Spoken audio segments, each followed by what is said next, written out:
आधी हकीकत आधा फसाना। हमारे पुराणों में महादेव शिव के 12 ज्योतिर्लिंग का जिक्र हुआ है। माना जाता है कि उन दरबारों में भगवान शिव ज्योति के रूप में हमेशा विराजमान रहते हैं। हमारी आज की पहली कहानी भी महादेव के एक ऐसे ही ज्योतिर्लिंग से जुड़ी है, जिसका नाम शायद आप भी जानते होंगे। मध्य प्रदेश का अद्भुत ओंकारेश्वर धाम। पुराणों में लिखा है कि महादेव हर रात शयन के लिए इसी धाम में आते हैं। यहां हर रात महादेव के लिए एक सेज सजती है और उस सेज पर शिव और पार्वती के लिए एक चौसर भी बिछाई जाती है।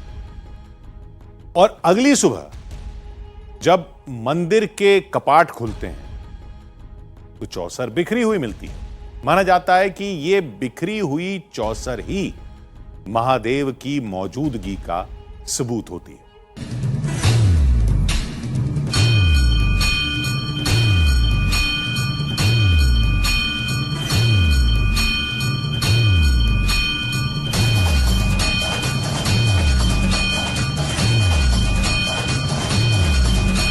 यहाँ की मान्यता है कि यहाँ भगवान शिव और माँ पार्वती का एक ऐसा मंदिर है जहाँ पर रोज रात में शयन आरती होती है और इस मंदिर में भगवान शिव और माँ पार्वती विश्राम करते हैं और चौपड़ खेलते हैं। उनके मनोरंजन के लिए, खेलने के लिए चौपड़ पासे बिछाए जाते हैं। भगवान भोलेनाथ जी और पार्वती जी यहाँ पे आते हैं और रात्रि में जो वो चौपट पासा खेलते हैं। पूरा सामान बिखरा मिलता है। सुबह जब पंडित देखते हैं बिल्कुल है, ये 100% है।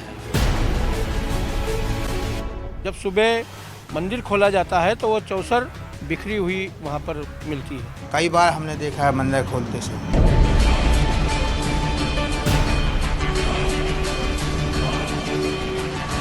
कोई माने या न माने, लेकिन वेद मानते हैं, शास्त्र और पुराण मानते हैं, हजारों साधु संत और करोड़ों भक्त मानते हैं कि ओंकारेश्वर धाम में साक्षात शिव दिखाई देते हैं।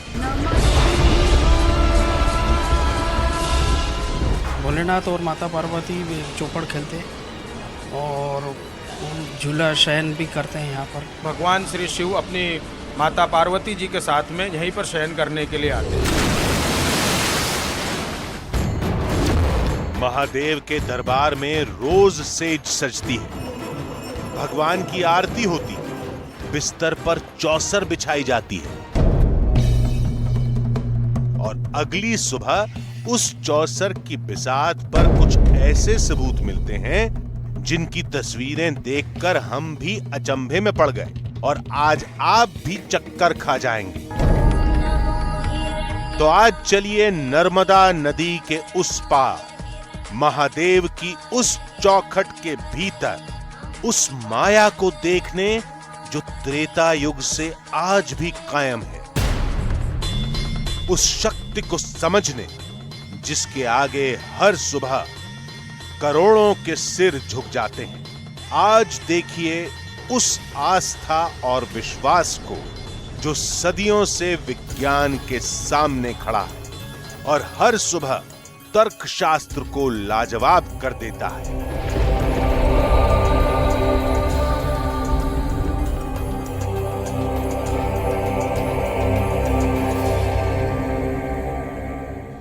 किसी धाम में साक्षात भगवान शिव और देवी पार्वती के आने का दावा, से दावा किसी दूसरे मंदिर में होता तो शायद कोई भी पढ़ा लिखा इंसान इसे खारिज कर सकता था, लेकिन दावा शिव के ज्योतिर्लिंग से जुड़ा था, इसलिए इसे खारिज करना भी आसान नहीं था।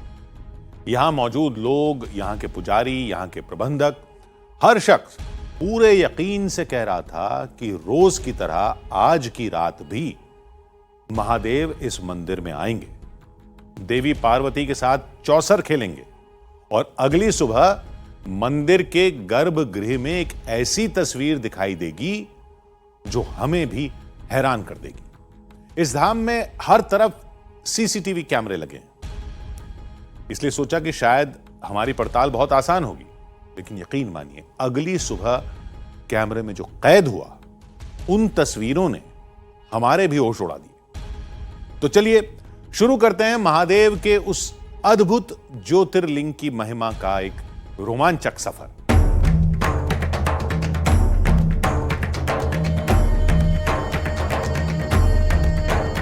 तमाम उलझनों के बीच हमारा सफर शुरू हुआ।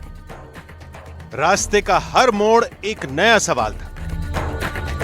क्या ओंकारेश्वर ज्योतिर्लिंग में वाकई भगवान के दर्शन होते हैं? अगर नहीं होते तो विज्ञान आज तक इसका जवाब क्यों नहीं ढूंढ पाया? आखिर हर सुबह मंदिर के गर्भगृह में ऐसी कौन सी तस्वीर दिखाई देती होगी जो हजारों भक्तों को हैरत में डाल देती है? फिर ख्याल आया वृंदावन के निधि वन का, जहां हर रात भगवान श्री कृष्ण की सेज सजाई जाती है। मंदिर के दरवाजे पर 7 ताले लगाए जाते हैं।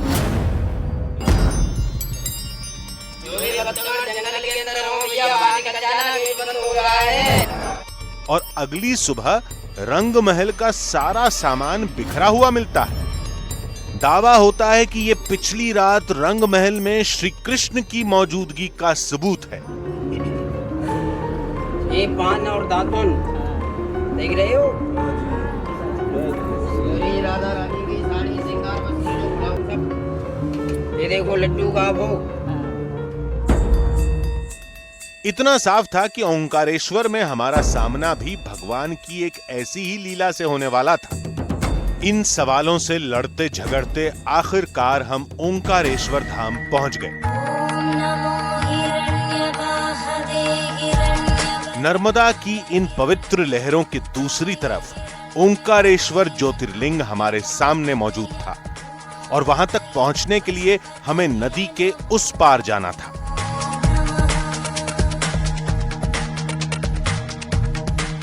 राजधानी दिल्ली से करीबन 900 किलोमीटर दूर मध्य प्रदेश का ओमकारेश्वर शहर 12 ज्योतिर्लिंगों में से एक महत्वपूर्ण ज्योतिर्लिंग ओमकारेश्वर में मौजूद है। मान्यता है कि आप देश भर में चाहे कितने भी तीर्थ कर लें, लेकिन जब तक उन तीर्थ का जल आप ओमकारेश्वर की शिव मूर्ति पर लाकर नहीं चलाते हैं, जब तक आपकी यात्रा अधूरी मानी जाती है। महादेव का ये धाम जिस पहाड़ी की चोटी पर बना है, उसे पुराणों में ओम पर्वत कहा गया है। वो इसलिए क्योंकि इस टापू की संरचना ओम के आकार की है, यानी कुछ इस तरह की। ओंकारेश्वर ओम आकार के पर्वत पे बना हुआ है। मां नर्मदा की जलधारा के बीच ओंकारेश्वर भगवान स्वयं जलाधारी के रूप में यहाँ पर विराजमान हैं। महादेव के इस धाम में रोजाना अच्छी खासी भीड़ होती है। हम सोमवार के दिन पहुंचे थे, इसलिए भक्तों की गिनती थोड़ी और भी ज्यादा थी। इस पवित्र नर्मदा नदी के किनारे बसा ओमकारेश्वर मंदिर 12 ज्योतिर्लिंगों में से एक है। मान्यता है कि चारों धाम की यात्रा इस ज्योतिर्लिंग के बिना अधूरी है। पुराणों के मुताबिक राजा मानधाता ने ओमकारेश्वर मंदिर की स्थापना की थी, जिन्हें भगवान राम का पूर्वज भी माना जाता है। यह मंदिर जितना वेदकालीन है, उतना ही चमत्कारी भी है। मंदिर के आसपास तमाम लोग मिले जो सिर्फ इस धाम के चमत्कार में विश्वास ही नहीं रखते, बल्कि कई बार उस चमत्कार को अपनी आंखों से देख चुके हैं। उन्हें पूरा यकीन था कि आज की रात भी गर्भगृह में जो चौसर सजाई जाएगी, वो अगली सुबह बिखरी हुई मिलेगी। यहाँ आते हैं, चौपड़ खेलते हैं और पूरा सामान बिखरा मिलता है। सुबह जब पंडित देखते हैं तो वो शाम को बिछाते हैं और सुबह बिखरा मिलता है। जब सुबह मंदिर खोला जाता है तो वो चौसर बिखरी हुई वहाँ पर मिलती है। चमत्कार ही है, चमत्कार है, भगवान का चमत्कार है। शिव जी पार्वती आते हैं, आज भी आते हैं और 64 मंदिर संस्थान पूजा अर्चना रात्रिकालीन होती है। 64 बिछाते हैं और सुबह जब देखते हैं तो वो सब 64 पासे और वो सब बिखरा हुआ दिखाई देता है। अब सवाल ये था कि आखिर ओंकारेश्वर धाम में चौसर रखी क्यों जाती है? ये दावा क्यों किया जाता है कि महादेव हर रात इसी दरबार में मौजूद होते हैं? सोचा इन कहानियों को बाद में समझेंगे, पहले उस गर्भगृह को देख लिया जाए।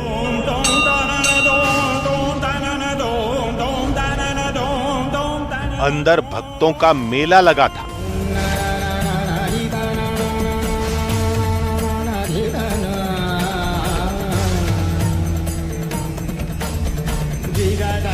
महादेव के उस स्वयंभू रूप की एक झलक पाने के लिए हर शख्स बेताब था।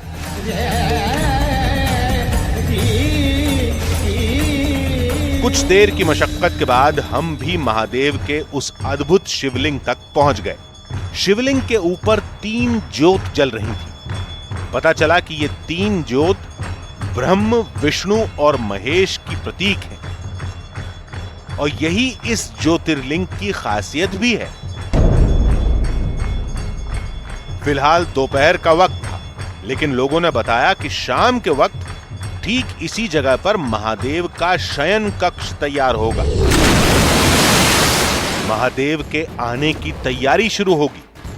भगवान की सेज पर एक चौसर सजाई जाएगी और रात के ठीक 9:30 बजे मंदिर के दरवाजे बंद होंगे। फिर अगली सुबह जो भी होगा सबके सामने होगा।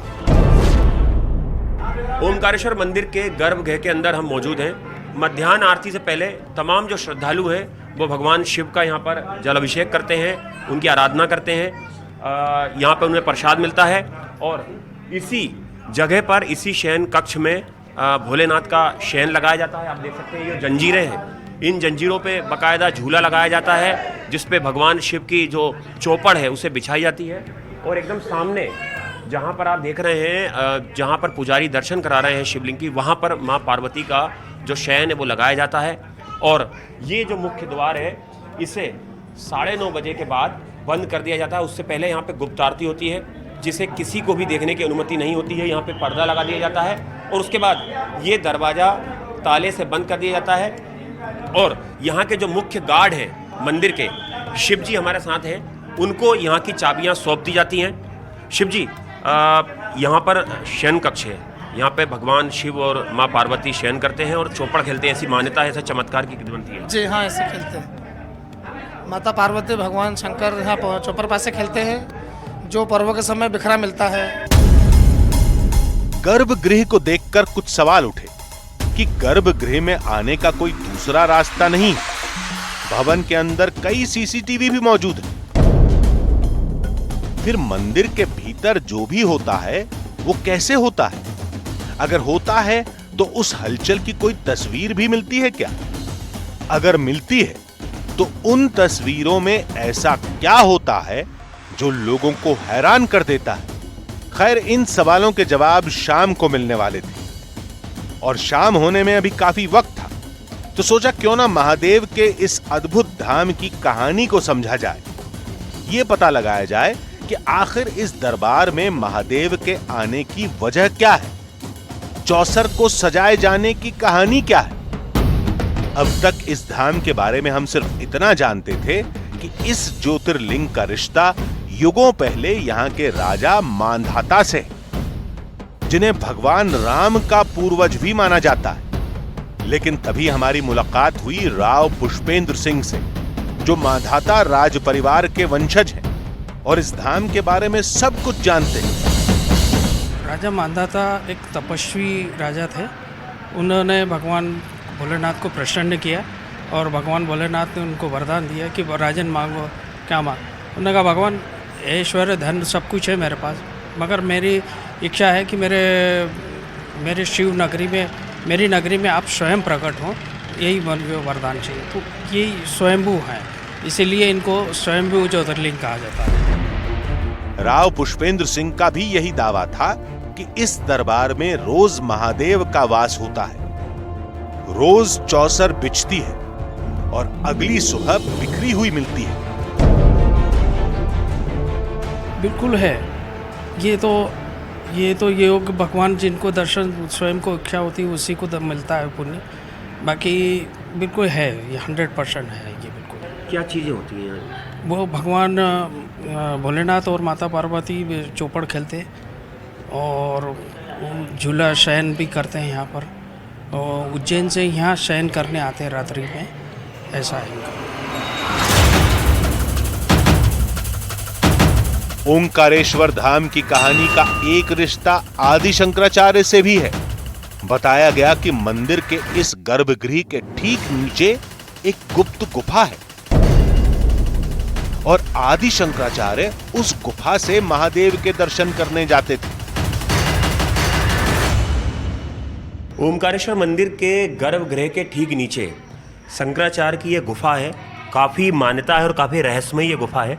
इसमें एक ये गुप्त रास्ता है जो सदियों पहले खुला हुआ था। बताते हैं कि जो गुरु शंकराचार्य हैं वो यहाँ से नदी में, जो नर्मदा नदी है और कावेरी नदी जो है, वहाँ पर स्नान करने के लिए जाते थे और उन्हीं के लिए ये गुप्त जो रास्ता है वो निर्मित किया गया था, प्रकट हुआ था।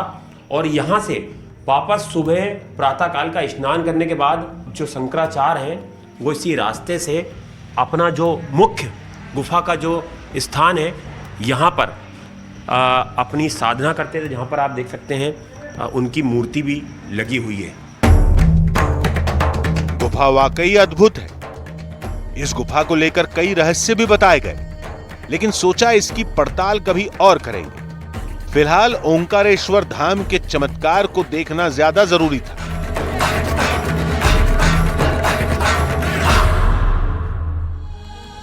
आधी हकीकत आधा फसाना। हमें जिस वक्त का इंतजार था वो अब करीब आ चुका। हमें बताया गया कि कुछ ही देर बाद ओंकारेश्वर धाम में शयन आरती शुरू होगी। यह आरती पूरी तरह गुप्त होती, यानी मंदिर के पुजारी और कुछ सेवकों के अलावा किसी को भी उस आरती में जाने की इजाजत नहीं होती। कुछ देर के लिए गर्भगृह में लगे सीसीटीवी कैमरे भी बंद कर दिए जाते हैं। आरती के बाद महादेव का शयन कक्ष तैयार किया जाता है। शिव और पार्वती के बिस्तर पर चौसर लगाई जाती है, जिसके बाद मंदिर के कपाट बंद कर दिए जाते हैं। माना जाता है कि रात के वक्त महादेव उज्जैन से ओंकारेश्वर आते हैं, देवी पार्वती के साथ चौसर खेलते हैं, जिसका सबूत मिलता है अगली सुबह जब मंदिर के कपाट खोले जाते हैं तो चौसर बिखरी हुई मिलती है। सूरज बादलों में छिप रहा था। मंदिर के कर्मचारियों की चहलकदमी तेज हो रही थी और हमारी धड़कनें बढ़ती जा रही थीं। हम एक ऐसे दावे से रूबरू होने वाले थे जो इससे पहले हमने कभी नहीं सुना था। दावा भी ये कि युगों पुरानी परंपरा को निभाते हुए महादेव आज की रात भी ओंकारेश्वर मंदिर में विश्राम करने आएंगे। उनकी आहट सुनाई देगी, उनके सबूत दिखाई देंगे। ओमकारेश्वर मंदिर के इस गर्भगृह में क्या प्रतिदिन भगवान भोलेनाथ और मां पार्वती शयन करने आते हैं? और क्या शयन कक्ष के अंदर प्रतिदिन भगवान भोलेनाथ और मां पार्वती चौपड़ खेलते हैं? आखिर क्या है यह रहस्य? क्या वाकई में ऐसा होता है? इस सवाल का जवाब अब कुछ ही घंटों में मिलने वाला था और उस जवाब की तलाश में हम एक बार फिर ओंकारेश्वर धाम की ओर बढ़ चले। मंदिर के भीतर भक्तों की भीड़ जुटनी शुरू हो चुकी थी। पता चला कि बस थोड़ी ही देर बाद गर्भगृह में ठीक इसी जगह पर महादेव का बिस्तर सजाया जाएगा। इस वक्त हम ओमकारेश्वर ज्योतिर्लिंग के गर्भगृह के अंदर मौजूद हैं। जिस जगह मैं बैठा हुआ हूँ इसके ठीक पीछे ओमकारेश्वर ज्योतिर्लिंग है। उनके पीछे माँ पार्वती की मूर्ति है और ऊपर दिव्य ज्योत जल रही है, ब्रह्मा विष्णु महेश। बताया जाता है कि जो शयन आरती होती है उसके बाद यहाँ पर ठीक इसी जगह पर माँ पार्वती के लिए शयन बिछाया जाता है, जिसमें माँ पार्वती विश्राम करती हैं। और मेरे ठीक सामने भगवान भोलेनाथ के लिए शयन लगाया जाता है, उस पे भगवान भोलेनाथ विश्राम करते हैं। और ऐसा भी बताया जाता है कि रात में यहाँ पर इस जगह पर शयन जो लगाया जाता है वहाँ, और जहाँ पर भगवान भोलेनाथ शयन करते हैं वहाँ दोनों जगह चौपड़ बिछाई जाती हैं। रात में भगवान भोलेनाथ और माँ पार्वती चौपड़ खेलते हैं। और कई ऐसे मौके आए हैं जब सुबह जो चौपड़ है वो अपनी जगह से बिखरी मिली है। जैसे जैसे गुप्त आरती का वक्त करीब आ रहा था, महादेव के स्वागत की तैयारी तेज हो रही थी। मंदिर के पुजारी चांदी की जंजीरों को खोल रहे थे। बताया गया कि इसी जंजीर पर एक झूला सजाया जाएगा और उस झूले पर ही भगवान की सेज सजेगी। देखते देखते मंदिर के सेवक तैयारियों में जुट गए। कोई नंदी देव की मूर्ति ला रहा था, कोई झूले पर चादर चढ़ा रहा था।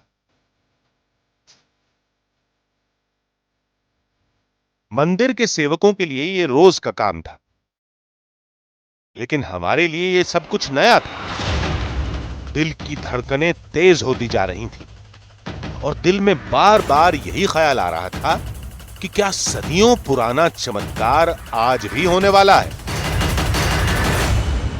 इस वक्त रात के करीबन 8:30 बज रहे हैं। डंकेश्वर दीक्षित जी जो मुख्य पुजारी हैं वो मुख्य द्वार पर खड़े हुए हैं। बस कुछ ही सेकंड के अंदर ये मुख्य द्वार के अंदर जाएंगे और आप देख सकते हैं बाकायदा यहाँ पर लाल पर्दा लगा दिया गया है। शयन आरती करीबन 20 मिनट की होती है। इस शयन आरती में मुख्य पुजारी के अलावा 4-5 सेवक अंदर मौजूद होते हैं और किसी को भी इस आरती में नहीं जाने दिया जाता है। सीसीटीवी कैमरे बंद हो जाते हैं। दीक्षित जी, अब आरती शुरू होने वाली है अंदर। भगवान की शयन आरती प्रारंभ हो रही है। शयन आरती में भगवान ओंकारेश्वर को जल अभिषेक किया जाएगा। जल अभिषेक के बाद वस्त्र पहनाए जाएंगे। वस्त्र के बाद उनको भोजन कराया जाएगा। भोजन के बाद उनकी आरती होगी। आरती के पश्चात भगवान के चौपड़ पासे शयन आरती का दृश्य सबको दर्शन के लिए खोल दिया जाएगा। मंदिर के मुख्य पुजारी गुप्त आरती के लिए गर्भगृह में जा चुके थे। गर्भगृह के बाहर एक पर्दा था, शायद इसलिए क्योंकि महादेव की उस गुप्त आरती को देखना मना है। हमने भी मंदिर के कायदे कानून का पालन किया और बाहर से जो कुछ भी दिख सकता था वही देखते रहे। गर्भगृह के ठीक बाहर ढोलक और मंजीरे की झनकार पर भक्तों की टोली झूम रही थी। करीब 20 मिनट के बाद गर्भगृह का पर्दा हटाया गया, जिसका मतलब था कि शयन आरती अब पूरी हो चुकी है। आरती पूरी होने के बाद हम एक बार फिर गर्भगृह में पहुंचे। भगवान का बिस्तर हमारे सामने ही सजाया जा रहा था। लाल रंग की खूबसूरत चादर के बीच महादेव से जुड़ा हर सामान रखा गया था, लेकिन हमारी निगाहें टिकी थीं उस चौसर पर जो हर सुबह महादेव की मौजूदगी का सबूत पेश करती है। कैमरे की नजर के सामने ही वो चौसर बिछाई जाने लगी। एक चौसर झूले पर थी और दूसरी बिस्तर पर। कपाट बंद होने में अब चंद मिनट बाकी थे, इसलिए भक्तों को आखिरी बार गर्भगृह का नजारा दिखाया जा रहा था। इस भीड़ भाड़ के बीच हम चौसर की हर तस्वीर को बड़े गौर से देख रहे थे। हमारी नजर हर कोट पर थी, हर पासे पर थी, चादर की सिलवटों और फूल मालाओं पर भी थी कि क्या पता कल कौन सी तस्वीर हमारे लिए अचंभा बन जाए। शयन आरती समाप्त हो चुकी है और भगवान का जो बिस्तर है वो सजा दिया गया है।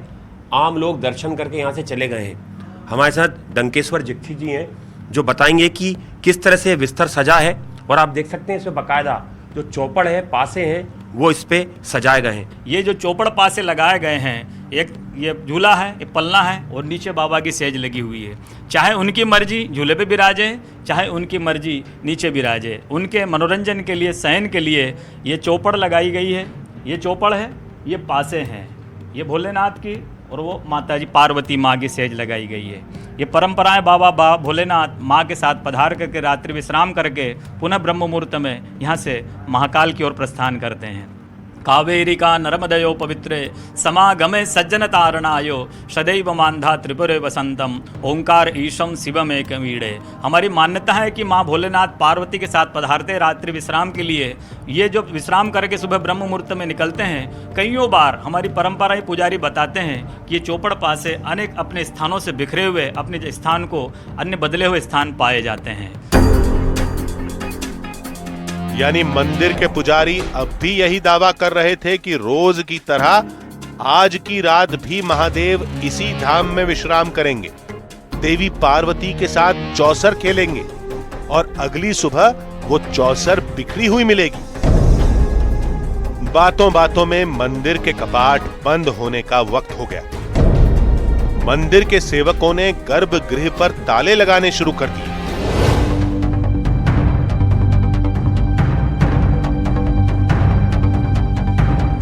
गर्भगृह के बंद दरवाजों को एक लाल चादर से ढक दिया गया। बताया गया कि गर्भगृह की ये चाबी उस पुजारी के घर पर सौंप दी जाएगी जिन्हें अगली सुबह महादेव की आरती करनी है। तो ये जो चाबी है ये अब आप देने जा रहे हैं? देने जाएंगे हम चाबी अभी जगदीश पासारी के पास, पुजारी है प्रातःकाल, उनको दे देना। अब ये मंदिर खाली हो जाएगा? खाली हो जाएगा, बंद हो जाएगा सर, 9:35 पर लॉक बंद हो जाएगा। चंद पलों के बाद ही मंदिर का मुख्य दरवाजा भी बंद हो गया, यानी इसके बाद किसी भी इंसान को मंदिर के अंदर जाने की इजाजत नहीं मिलेगी।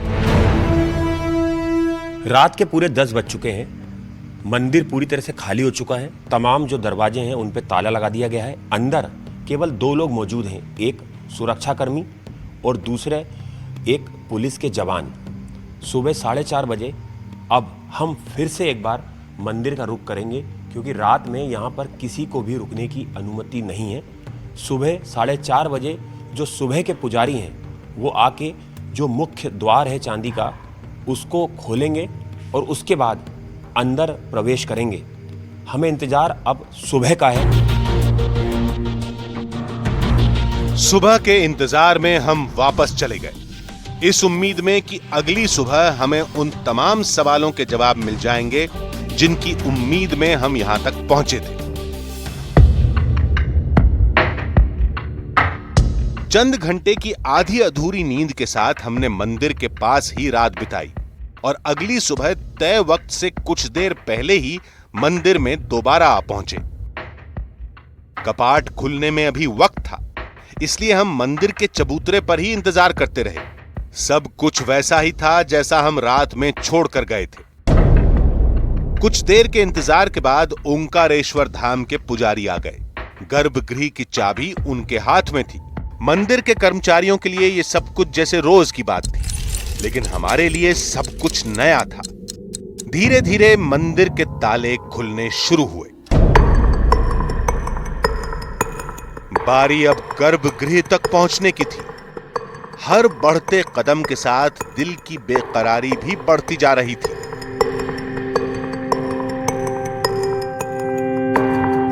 पहले गर्भगृह के बाहर लगी वो लाल चादर हटाई गई, गर्भगृह का ताला खोला गया और फिर खुला वो दरवाजा जो एक हैरतअंगेज तस्वीर सामने लाने वाला था।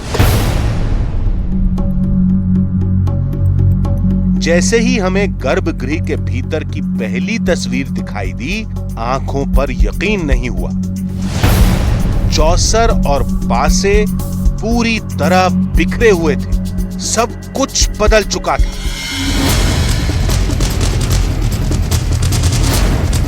पिछली रात और अगली सुबह की तस्वीर एक दूसरे से बिल्कुल जुदा थी। चंद घंटे पहले मंदिर के पुजारी ने हमारी आंखों के सामने ही चौसर और पासे को सजाया था, लेकिन सुबह जो तस्वीर दिखी उसमें चौसर पूरी तरह बिखरी हुई थी। जो दिखाई दे रहा था उस पर यकीन करना बहुत मुश्किल था, लेकिन जो आंखों के सामने था उसे खारिज कर देना उससे भी ज्यादा मुश्किल हो चुका था। मंदिर के पुजारी दावा कर रहे थे कि ओंकारेश्वर धाम में पिछली रात भी खुद महादेव शिव मौजूद थे। रोज की तरह आज की रात भी चौसर खेली गई थी और सुबह की तस्वीर उसी चमत्कार का सबूत है। यहाँ पर विराजित होते हैं और यहाँ की मान्यता है कि रात्रिकालीन में भगवान शिव और पार्वती आते हैं, प्रतिदिन आते हैं। कल रात में भी आए? बिल्कुल आए। चौसर भी खेली? बिल्कुल खेली है। मंदिर के पुजारियों का दावा जैसे एक बार फिर सच साबित हुआ था। भगवान के दरबार में मौजूद सैकड़ों लोग पूरी शिद्दत से उस दावे पर यकीन कर रहे थे। उन्हें पूरा भरोसा था कि पिछली रात भी महादेव शिव ओंकारेश्वर धाम में प्रकट हुए थे। गर्भगृह के अंदर कुछ क्षणों पहले ही सुबह 5 बजे जो गुप्त मंगल आरती होती है वो संपन्न हुई है और उसके बाद जो श्रद्धालु हैं वो यहाँ पर भगवान भोलेनाथ के दर्शन कर रहे हैं। सदियों से आस्था का यह सिलसिला यूं ही ओमकारेश्वर ज्योतिर्लिंग में चला आ रहा है और गर्भगृह के चमत्कार हम पहले ही आपको बता और दिखा चुके हैं।